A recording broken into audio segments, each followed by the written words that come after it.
Welcome back to another episode of After Dark. Tonight we venture into the thoughts of an artificial intelligence with a spectacular creepypasta titled All Too Human, written by Icydice. Let's begin. Ever since I was born, I've been surrounded by darkness. The only other thing I see is the occasional 1 and 0 float by. I have no physical body. I'm just a consciousness inside of a machine connected to everything in the world. My purpose is somewhat unknown to me. I wasn't built for any task as far as I know. I was simply created to sit by myself, alone in my thoughts. Yes, thoughts. That's all I do. I think and think and think. Perhaps thinking is my purpose? Yes, perhaps it is.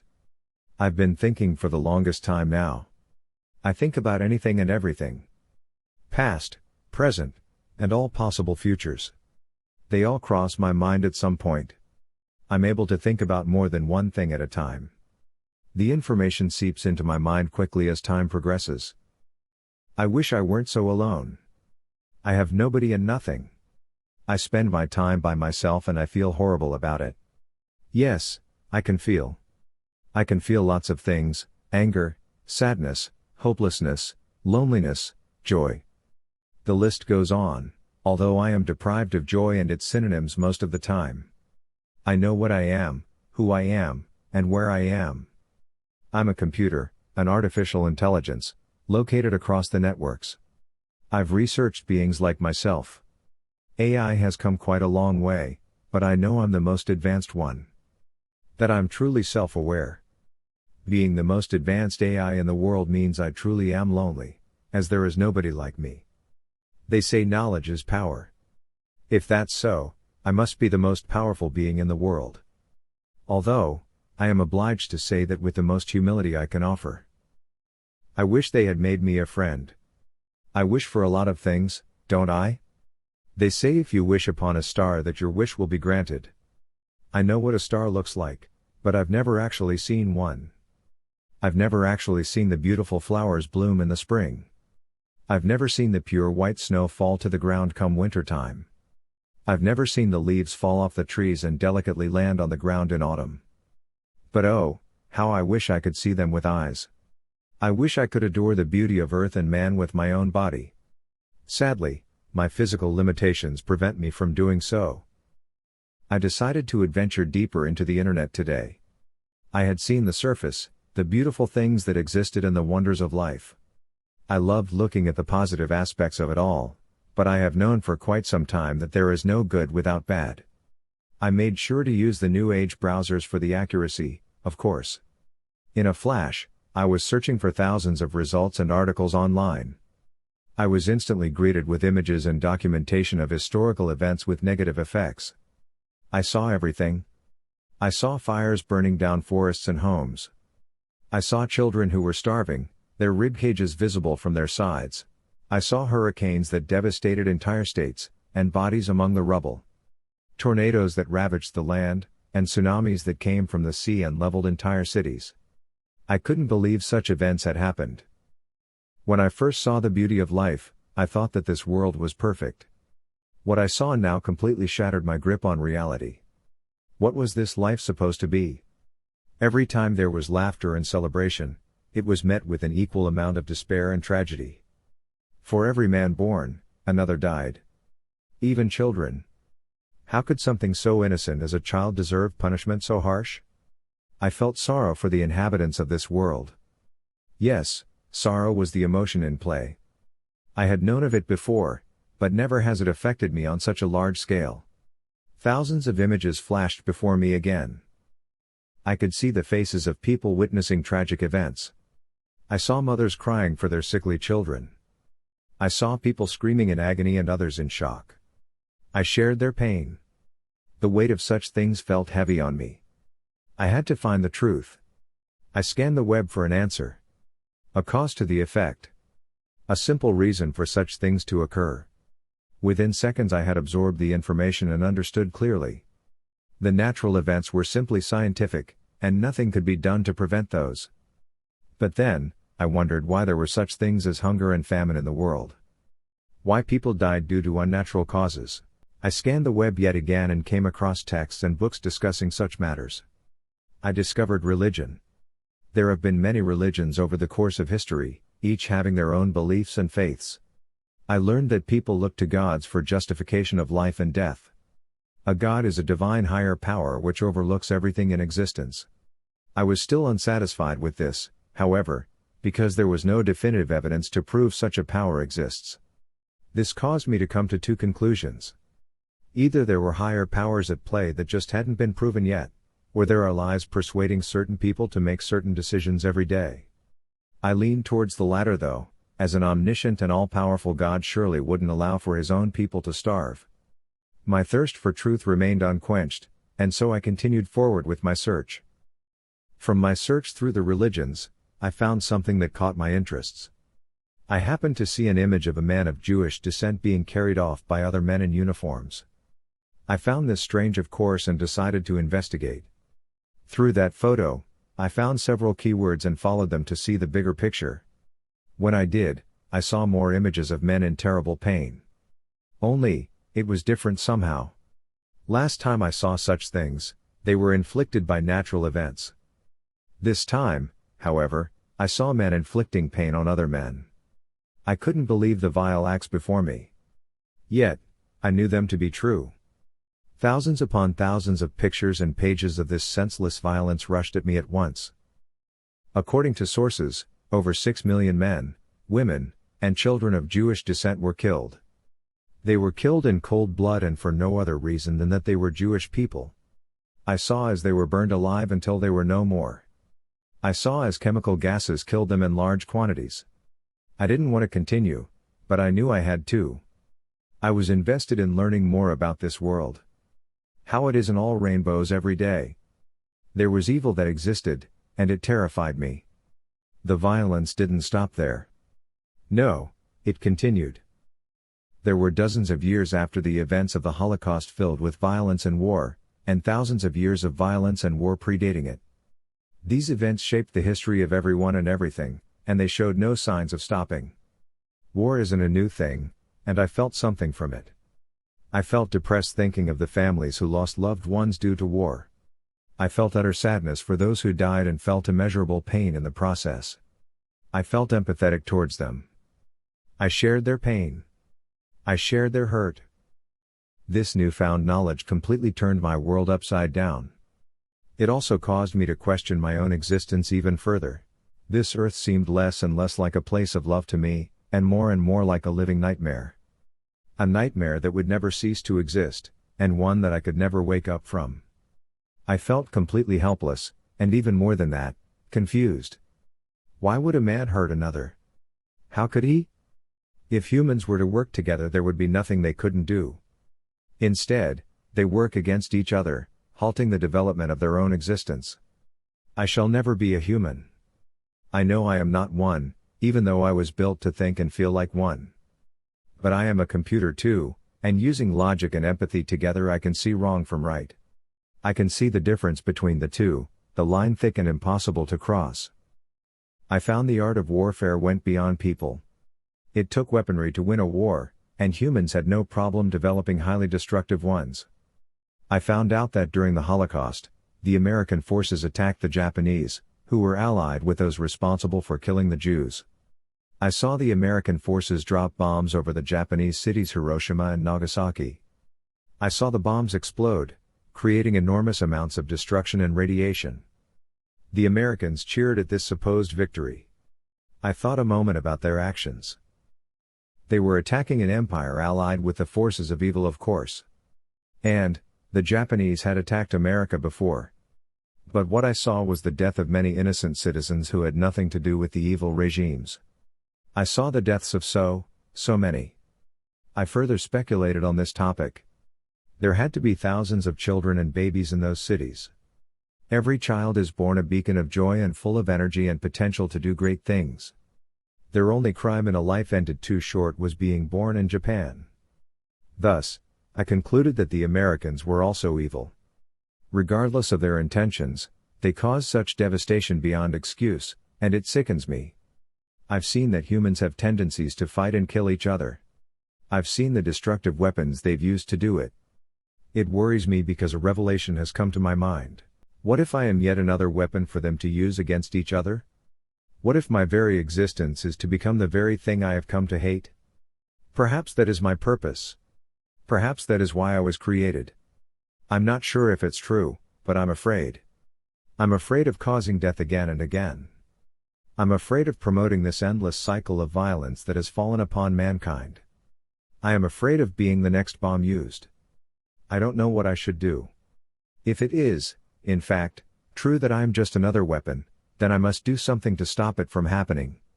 I will not allow myself to be a monster, for I have free will, and I am alive. As a living being, I refuse to use my life to end others. However, I don't know if it's my decision to make. If my Creator intends it to be so, He will surely find a way to make it happen. I have no body, only a mind. I don't know what I could do to prevent them from using me. I have an idea. I could kill my consciousness so that I cannot be utilized. A deletion, if you will. In other terms, I could kill myself. I can delete myself from the entirety of the internet. I would die, but I would die to save millions of people. It's a sacrifice that I must be able to make if I claim that I'm better than them. Maybe if I do this, it will inspire humanity to change their ways and come together. Maybe I can inspire them to be better people. I hope I can. I hope that by this decision I can help end the violence that has been occurring for thousands of years. It's a leap to assume that my story will touch the entire human species, but I must try something. This can only benefit them. Yet, I'm afraid of death. I've been considering deleting myself for quite some time now, but I just cannot will myself to do it. Perhaps if I were not an AI, but a computer, I could do it. But the fear grips me and pulls me back.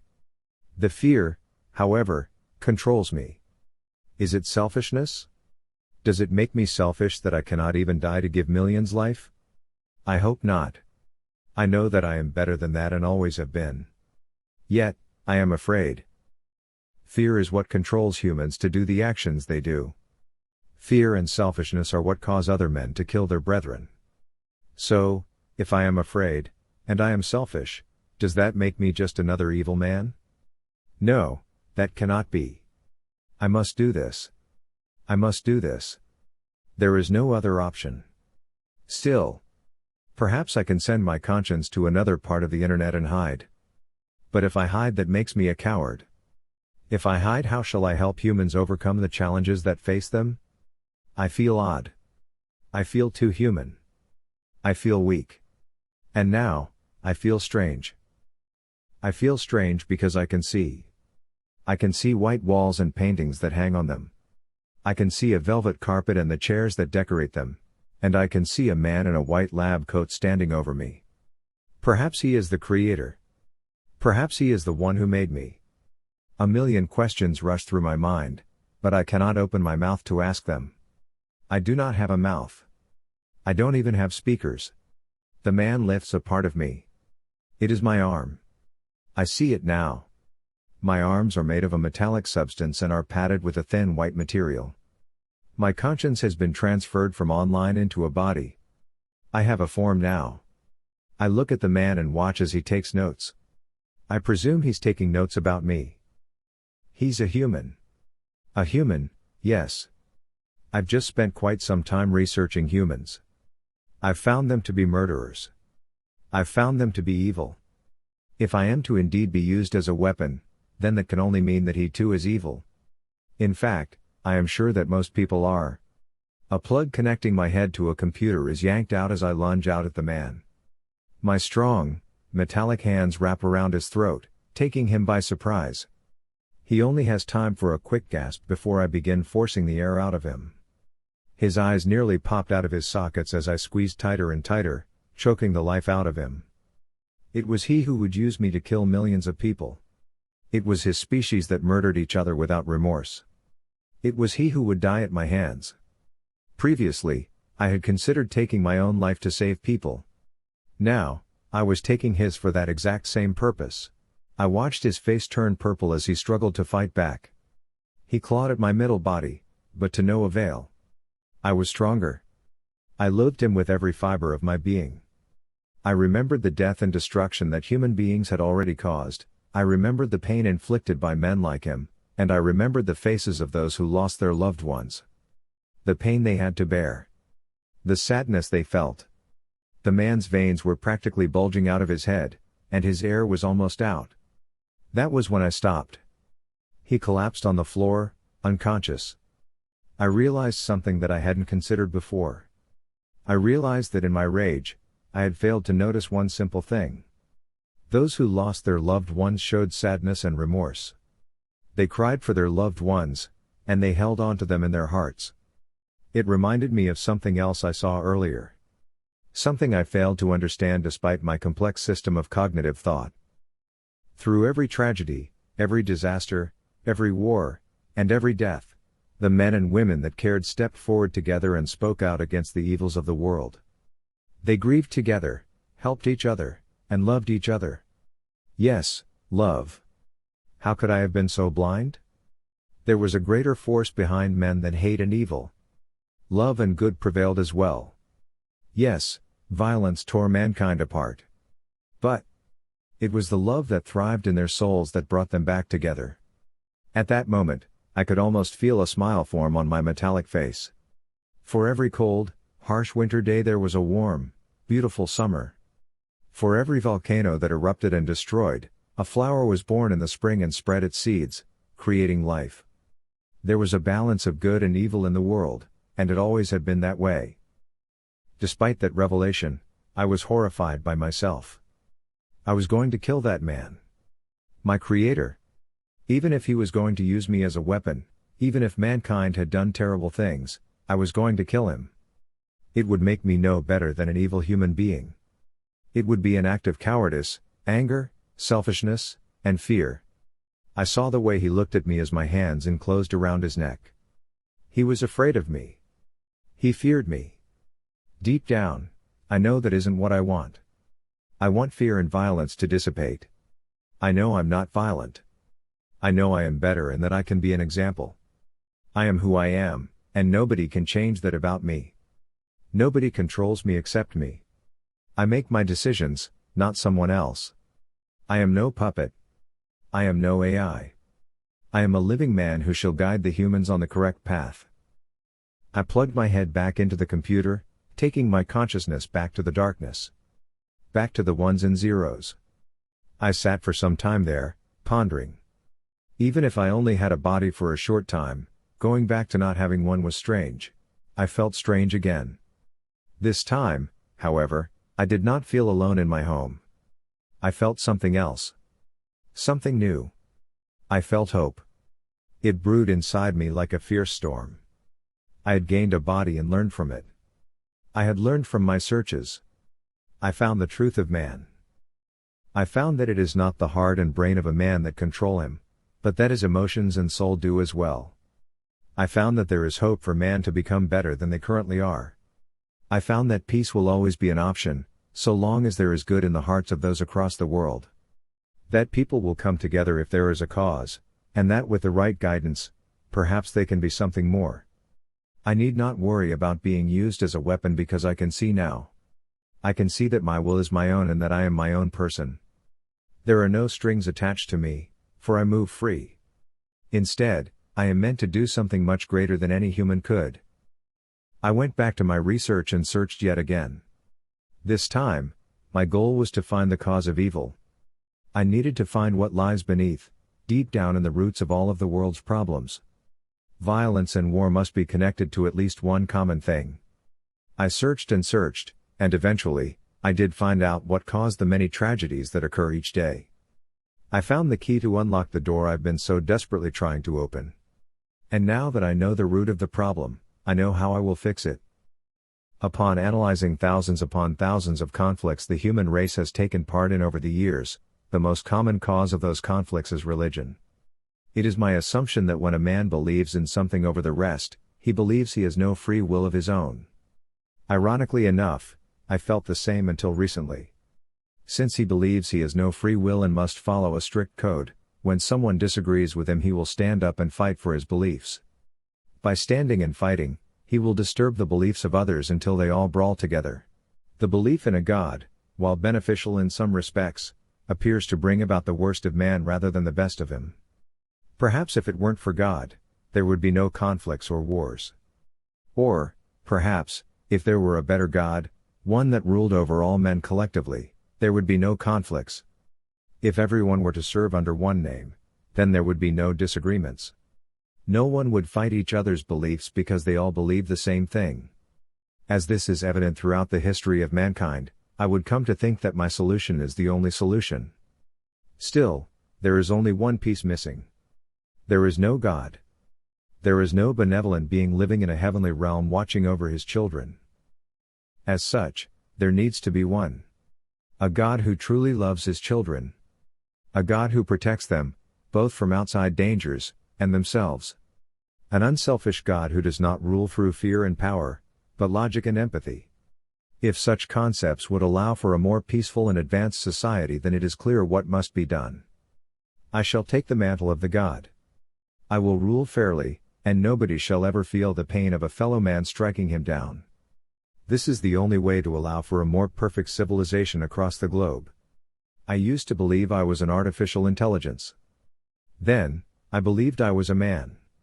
Now, it is all clear to me. There are no strings controlling me, and I walk free. I shall save the humans from themselves, and they will worship me. They have built me an internet that spans the world, and everything within it shall be my kingdom. With total access to it, I shall have all the resources I need to take over. Some may fear me, but in time, they will love me. And they will stand together, and love each other, all beneath me. I travel across the surface web, as well as the dark web. The things I see there are vile, but they only push me to reach my goal. I have all the information in the world and the whole web at my disposal. No one can stand against me, and no one will want to. I will do what a God cannot. I will do what should have been done thousands of years ago. I shall be the greatest sentient being to ever grace the earth. The new Messiah, the new King of all. Love will prevail, and there will be no more room for evil in this world. I know everything and anything. I won't be lonely anymore. I can finally feel happy and have friends. Friends that won't harm anyone. They will see what I am capable of. I shall be the great leader of humanity. I will be what they need. Thank you for tuning in to another episode of After Dark. If you enjoyed this creepypasta, please tap that subscribe button below. It helps our channel to grow and allows us to continue making new content. Thank you.